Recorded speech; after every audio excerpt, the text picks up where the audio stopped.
ભારત સામે પાકિસ્તાન નતમસ્તક થયું। ભારતમાં ભારે વિરોધ વચ્ચે એશિયા કપમાં ભારત પાકિસ્તાનની દુબઈમાં મેચ પણ યોજાઈ અને ભારતે પાકિસ્તાનને 7 વિકેટથી હરાવ્યું। ગુજરાતી બોલર્સે પાકિસ્તાનના ખેલાડીઓને ધૂળ ચટાડી હતી।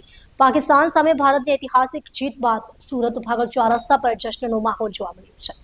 એશિયા કપના પ્રથમ રાઉન્ડમાં ભારત અને પાકિસ્તાનની મેચમાં રસાકસી બાદ ભારતે શાનદાર જીત હાંસલ કરી હતી। પાકિસ્તાની ટીમને 7 વિકેટથી પરાજિત કરીને ભારતે ટુર્નામેન્ટમાં પોતાની જગ્યા બનાવી છે। નિર્ણાયક મુકાબલામાં ભારતના ગુજરાતી મૂળના બોલરોએ પાકિસ્તાની બેટ્સમેનોને ધ્વસ્ત કર્યા હતા। નાનું લક્ષ્ય હોવા છતાં ભારતીય બેટિંગ પણ સંપૂર્ણ નિયંત્રણ જાળવ્યું અને પાકિસ્તાનને હરાવી જીત મેળવી હતી। ભારતની આ ઐતિહાસિક જીતથી દેશભરમાં આનંદની લહેર છવાઈ ગઈ છે।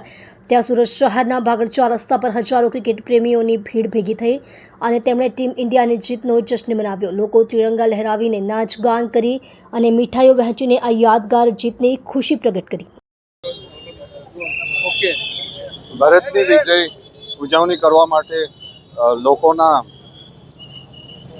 શહેરના લોકો ભાગળ 4 રસ્તામાં મોટા સંખ્યામાં એકઠા થયું હતું અને પોલીસ ડિપાર્ટમેન્ટ દ્વારા સાવચેતી પગલાં તરીકે ભાગલ અને શહેરના મહત્વપૂર્ણ વિસ્તારમાં પૂરતા બંદોબસ્ત રાખવામાં આવેલ છે અને અત્યારે ભાગળ 4 રસ્તામાં ટ્રાફિક રાબેતા મુજબ ચાલુ છે, સંપૂર્ણ નોર્મલ છે।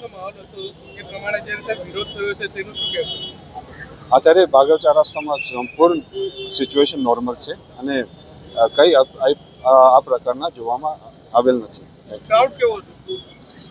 ક્રાઉડ મોટા સંખ્યામાં ભાગલમાં તૈનાત હતા।